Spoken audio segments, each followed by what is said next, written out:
Alright everyone, welcome to another Flat Cap interview. A few weeks ago I was lucky enough to get down to the Gaslight Tavern and film the Saucermen, and I've managed to coerce a couple of them to come in and have a chat, and we're going to find out a bit about the band. They've been going a while now, so there should be a few little stories for them to tell for you. So Steve, welcome to the show, mate. Thanks, mate. No worries.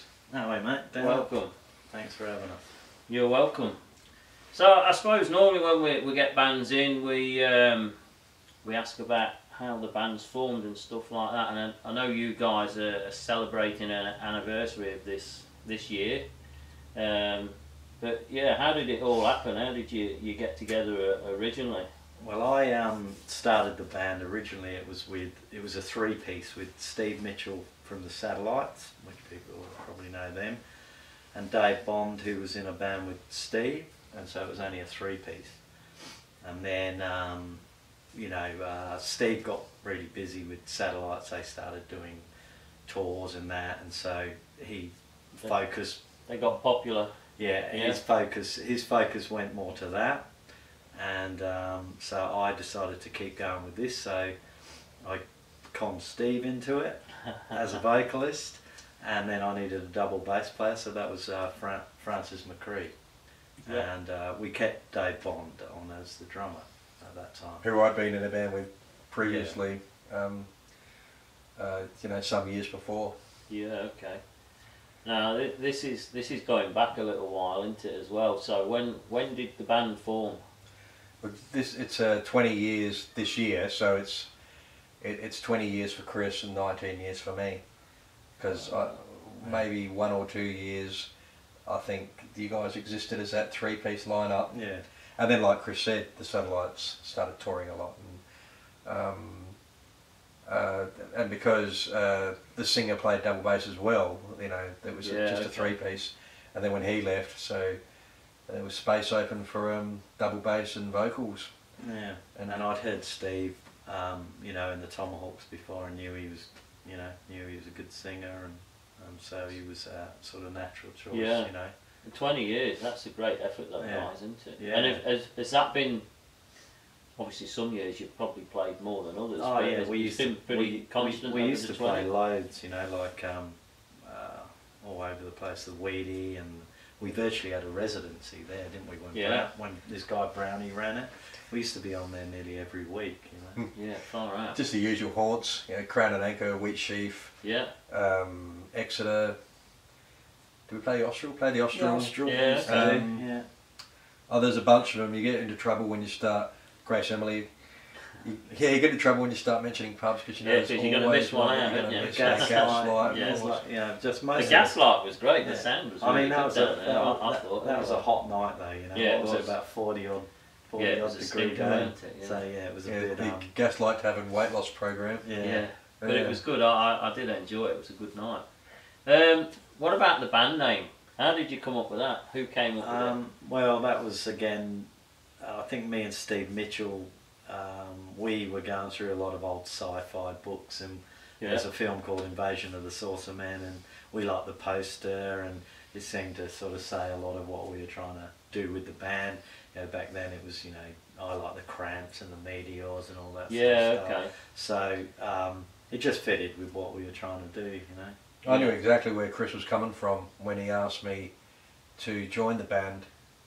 I could straight away dig.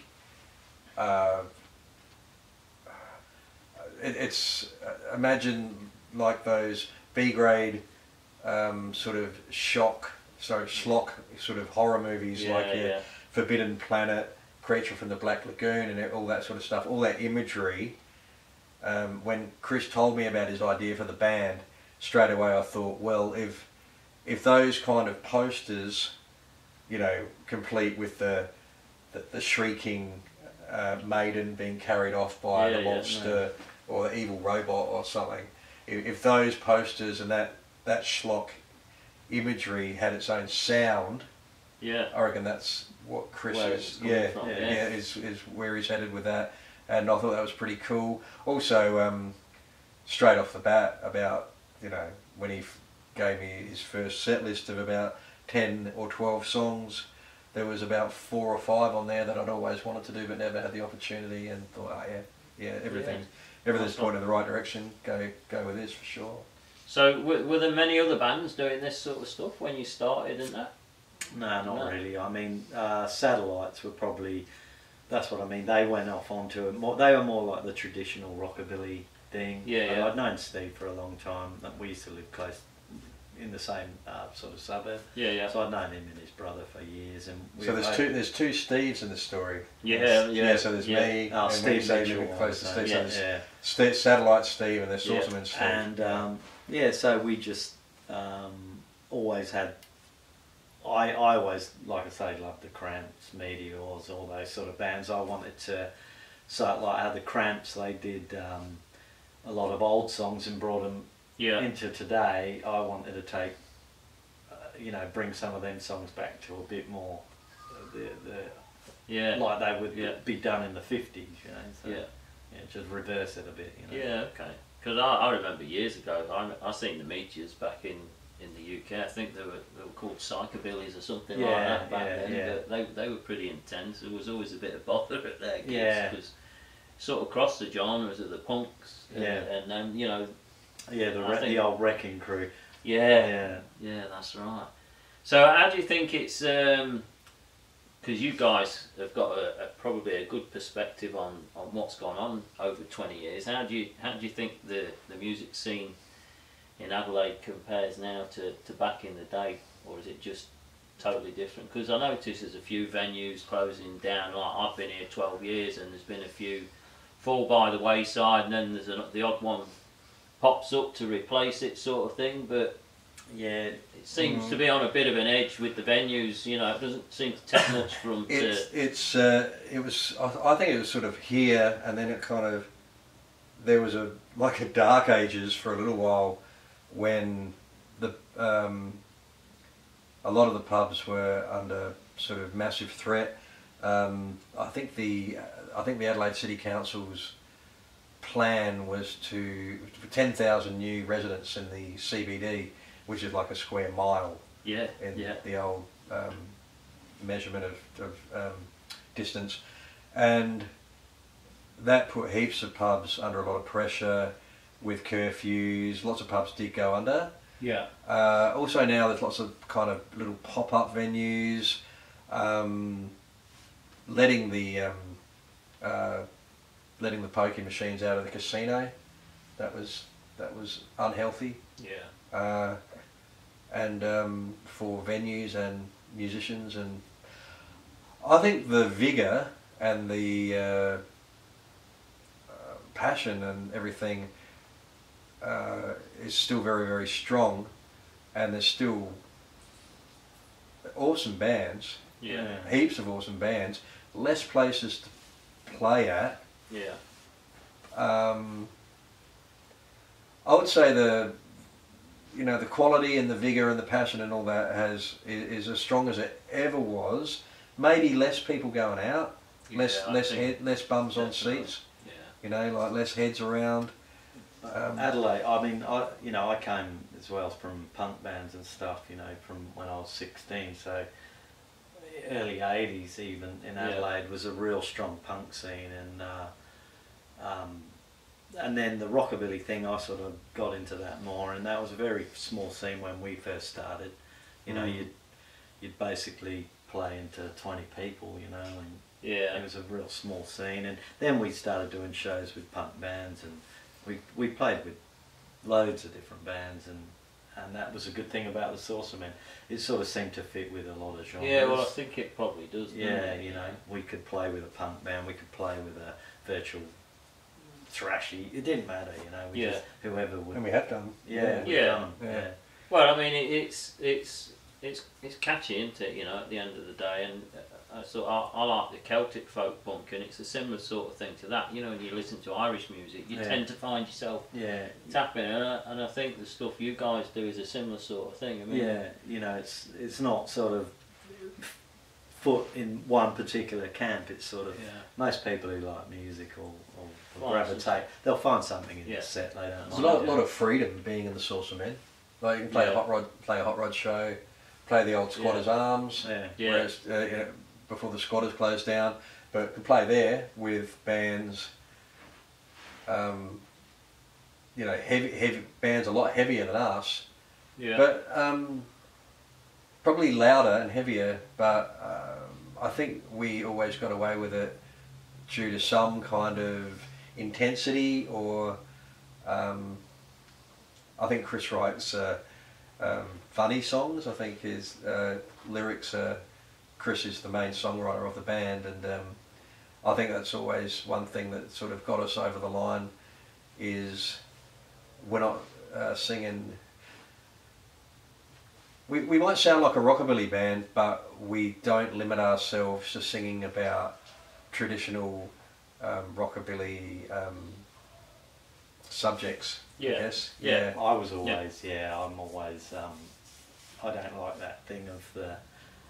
You're not living in the 50s, and all this sort of milkshakes and. It's just not, I prefer, like I say, coming from the punk thing, is that I like to bring it into what I do, And I came more from a sort of a hillbilly teddy boy background almost. Yeah, okay. And Chris grew up up north, and I grew up down south, and there was loud musics going on. But it's like the same. It's like how Chris has described to me, and we talk about the differences, like where we grew up. There's so many similarities and so many differences in the music. And so that if there's a punk thing down south, it was revolved around sort of Moana and the whole Holdfast Bay Hotel, and like the Where's the Pope, the southern bands. Yeah. And then I think the up north, which. A place I never ever really went to.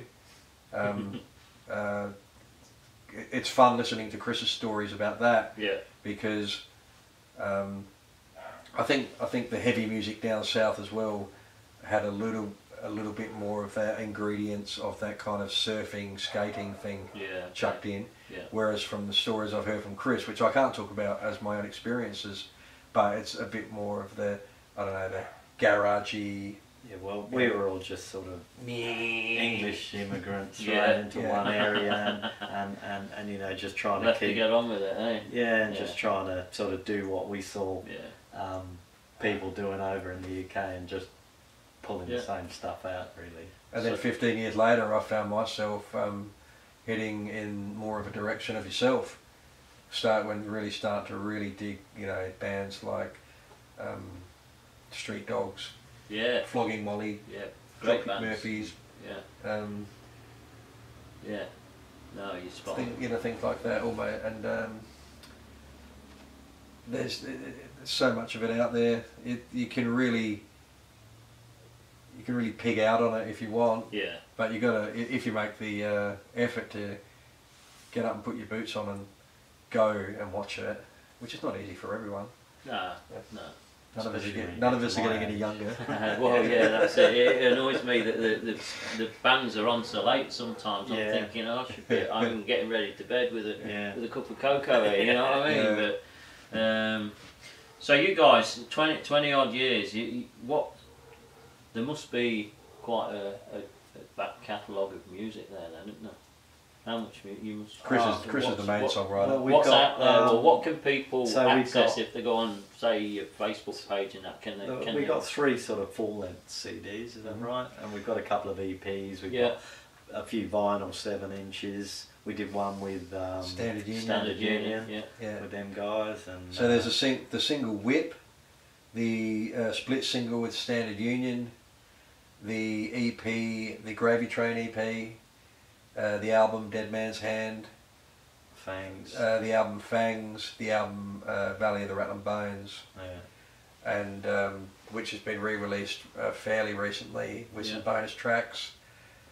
And luckily for us now, repackaged. But luckily for us now also remastered they call it as well, don't they? Digitally remastered. Yeah. Well, people can film you at a gig, and you get up the next morning and go, see how the gig went. wow, like this is pretty high quality, man. It doesn't sound that bad. Yeah. You know, so. Yeah, Darren did a good job the other night. Yeah, absolutely. That's what I've sort of referred to. Yeah. Oh, I appreciate that. But I mean, the sound was pretty good in there as well. Yeah, he did a good job. We better mention a couple of the other drummers we had along the way. Yeah. Yeah, so we had... You want to name drop them, yeah? Well, you know, so we basically had Hayden Millstead. He's been a regular drummer now for a long time, but before him we had Travis Dragani, and then we had Chris Jacopetti, yeah, and we had Dave Bondo. Yeah. Bondi. Yeah, okay. So drummers, that's the one that's sort of gone around a little bit, isn't it? Yeah, you know, they're a rare breed drummers. Yeah, well, I was a drummer originally. Really? Yeah, you know, so I know we can be hard to get along with. Yeah. You still are a drummer. Yeah. You're drumming the Skunks. Yeah. So what's the plans in the future? Have you been interstate when you've been doing all this as well? So what? Melbourne, Newcastle, Sydney, Coffs Harbour. Yeah, okay. Yeah. So we've done a bit of travelling. Yeah. Never been to the West and never been to the Northern Territory. Yeah, okay. I don't think many people go to the Northern Territories anyway. I mean, a lot of international bands will probably land in Perth because it's one of the cheapest places to get to, but then they probably don't realise they've got to spend a small fortune to do the next 3.5 hours to get to Adelaide, you know what I mean? It's geographically the most isolated city on the planet. That's correct, yeah. It's the most isolated city in the world. Yeah. But, so when did the last album come out? Or the one that you've just... Oh, Fangs. Fangs. That was... Oh. We also have to give a big thank you to Phil McTaggart. Yeah, he's produced most of our stuff. He's produced most of our stuff, and Jono. But down there, Fangs, I'm trying to think of the date. Well, where I'm leading is what's coming in the future. Are you going back in to record any more? Well, I mean, we'd like to. There's a few. Got to write the songs first. Yeah, there's a few more originals. That's on you then, Chris. That is. Yeah, I've got a few on you need the to way. get the finger out, mate. Yeah, I know. That's the trouble with me. Well, that's actually where I should pick up some of the slack, because Chris writes most of them. I probably write about 20% of them. Chris writes about 80% of them. And we can write a fairly passable song together sometimes as well. Yeah, that's and I've got a new one on the go. Chris has got about another 2 on the go. It's just getting them together, you know, so you're happy with them. It's also a matter of... if the boys would chip in and pay for me to go to some sort of retreat. Oh yeah, you're after a free holiday on the band day. It's also when you're self-funded. I'll carry the amp for you, mate, if it's nice. Fair dues. You do the gigs. You don't give yourself any pocket money. You stash. Do a gig, stash the money. Do a gig, stash the money. Got this much money. Do a recording. Do a gig to sell the recording. Stash the money. Do a gig to sell the recording. Stash the money. Do another recording. So. Also,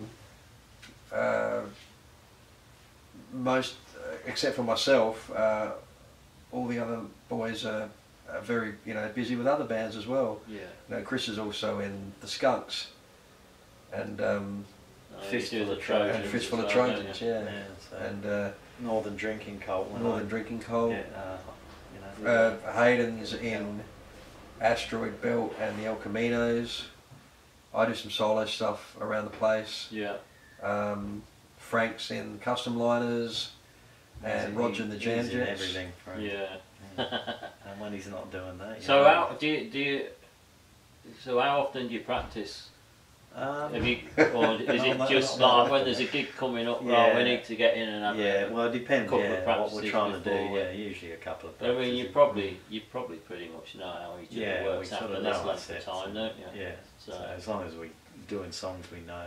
And, I must admit, I did enjoy the specials cover you did, and the Damned one at the end, Neat. Well, I might actually put that up as the specials one. I've done that. That was a teaser for the gig, but I might put up the Neat one as well. Yeah, well, it's just because of the punk thing, Yeah, and the specials one, like you know, like I got to play with Roddy Radiation or Roddy Byers, you know. Yes. And yeah, that was one of my big highlights. Yeah. So, that was when you went through with the Trojans, wasn't it? Yeah. For the Specialised yeah, thing. really good. Yeah. Yeah. So you got the odds, shirt on, Roddy? Yeah. No, I like Roddy. I get on well with him as well. So, yeah. Okay, so I think we'll probably get you set up in a minute, and what you're going to do, one or two? Or? We'll see how we go. Yeah? Yeah. Okay. Alright. Well, thanks for having us, Darren. You're welcome. Thanks for coming on. No worries, mate. Chris? Sweet. No worries, mate. Okay, if you guys want to hit the Facebook pages, and you can have a look, see what the guys are up to. I'm sure it's up to date. Yeah? Oh yeah. Yeah. So that'll be up to date. So you'll know when the next playing, and Custom Culture is our next gig. Yeah, that'll be the weekend of April the 7th and 8th. Yeah. No, that's a big weekend as well, isn't that's it? a good weekend. Yeah. So if you two nights, $16 for 2 nights. Yeah. Corking, isn't it? Yeah. If you get the chance, get down. There's plenty of other bands on as well, isn't there? Yeah. So plenty on. That's the highway in. Cars, everything. On Anzac Highway. Yeah. All right, guys. Thanks everyone. Cheers. Thank you.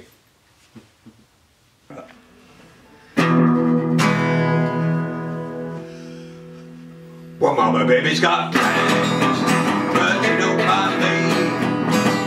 Dip my blood intravenously. Well, my baby's got plans, and it's plain to see that she might buy you. Why don't she buy me?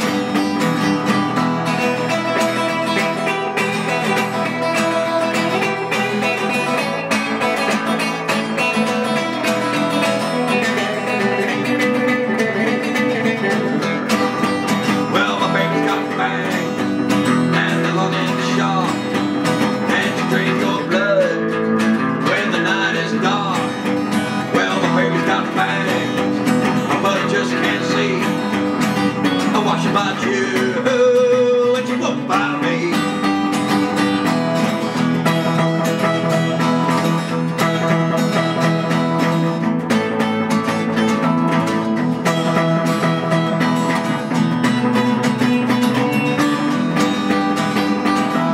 Out every night when the sun goes down, buying all the boys all over town.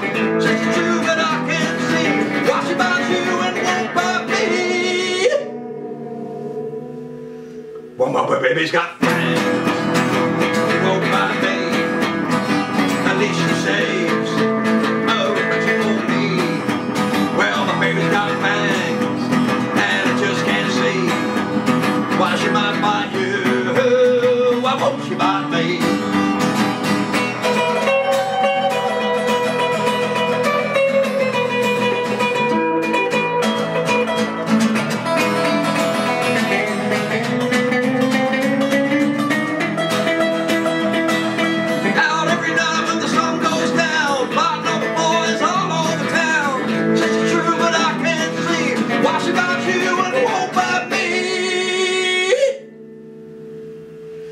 Well, mama, baby's got fans, she won't mind me. I guess my curse is my jealousy. Well, my baby's got fans, and it's plain to see.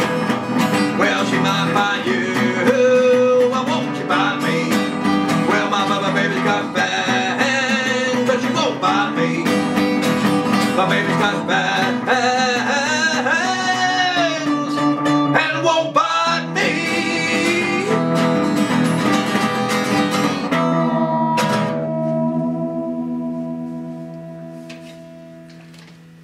Thanks. This is Valley of the Rattling Bones.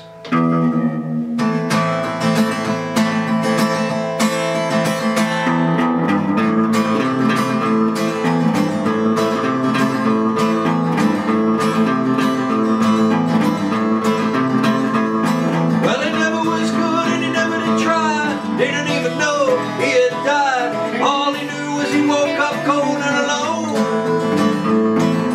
Looked above and there was no sky, no ground below, and he started to cry.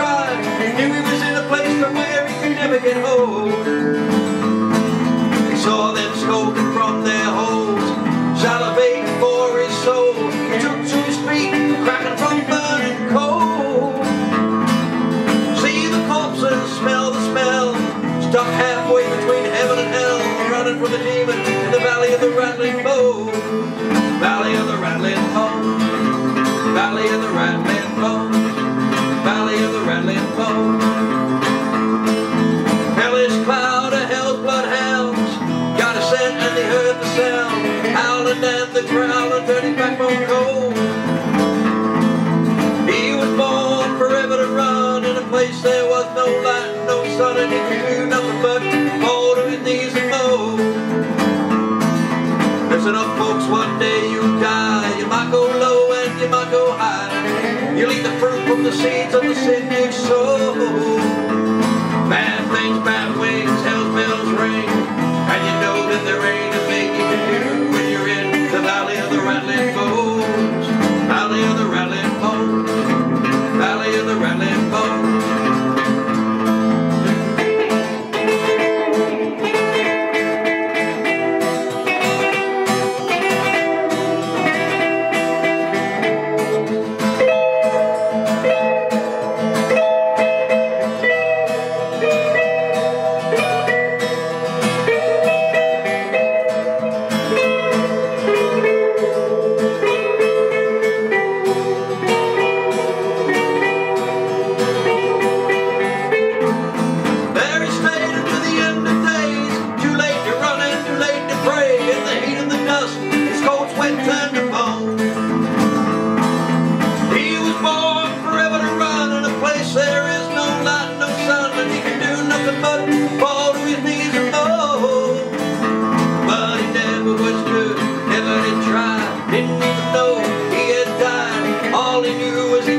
Cold and low.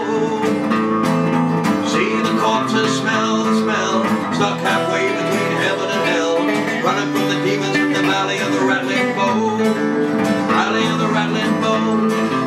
Valley of the rattling bones. Valley of the rattling bones. Valley of the rattling bones.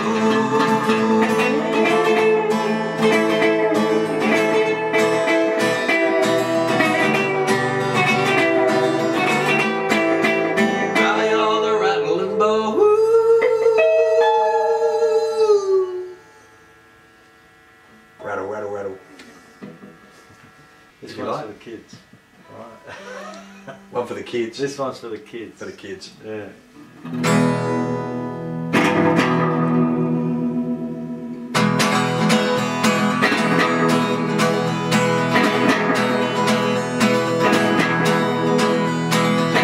He's in love with the rock and roll wall. He's in love with getting Stonewall. He's in love with Dennis Stone's wall. He don't like his boring job, no. But he knows what he got to do. He knows he's gotta have fun with you. And he knows when his day is done and the work is done, he'll be over in his car for you. Fill her up, Jacko. He's in love with the rock and roll wall. He's in love with the getting Stonewall. He's in love with Dennis Stone's wall. He don't like his boring job, no. And the intro of the bottom work from the boss to the firm, always fixes shirts. But he's just like everyone, he's got a 4-4 Tina and it just won't run without fuel. Fill her up, Jacko! He's in love with the rock and roll wall. He's in love with the Get Stonewall. He's in love with Dennis Stone's wall. He don't like his boring job, no. And the invoices don't quite fit. There's no payola in the alphabetical file. Except for the government, man. That boy's gonna really tell him off, gonna really let him know exactly how he feels.